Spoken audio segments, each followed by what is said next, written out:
I'm Tendayi, and I'm a human trying to navigate this place called Earth. And for the longest time, I've journaled since maybe I was 15, 16. It was always a way for me to sort through my thoughts and always a way to communicate and to have a feeling of speaking to someone. And then a few years ago, something pretty traumatic happened in my life.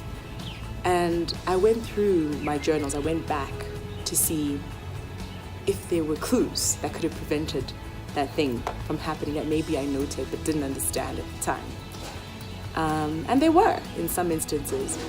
But in that process of going through those journals, and learned about patterns that weren't necessarily changing.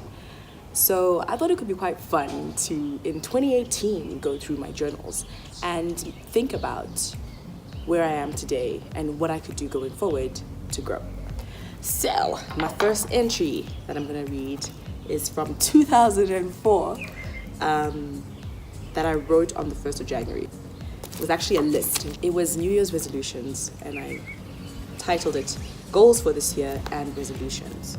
And I wrote more passion, more zeal, more knowledge, to be more loving and show it, to be more giving, to be excellent with money, to supersede my goals, to do really well in work, to maintain a good attitude, to be a good shepherd, to do loads in terms of service, to know God more and get closer to Him, to know His word more, to start breaking through and tearing down barriers in my life and go all the way.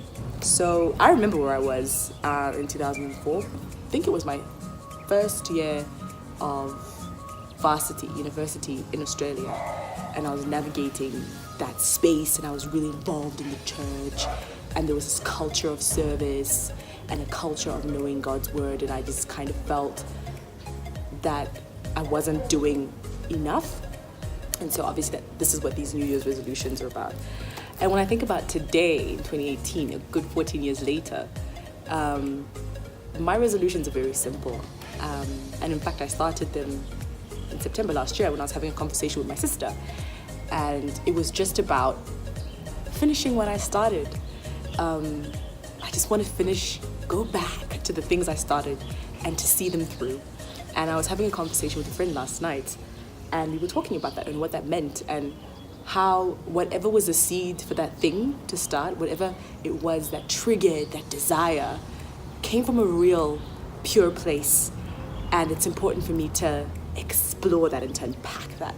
So in 2018, this is a great list: more passion, more zeal, more knowledge, and all of that. And it's great, but what am I doing with the knowledge I already have and the passion I already have? And I just thought it would be amazing to just redirect that to things I started and didn't finish, and to finish that.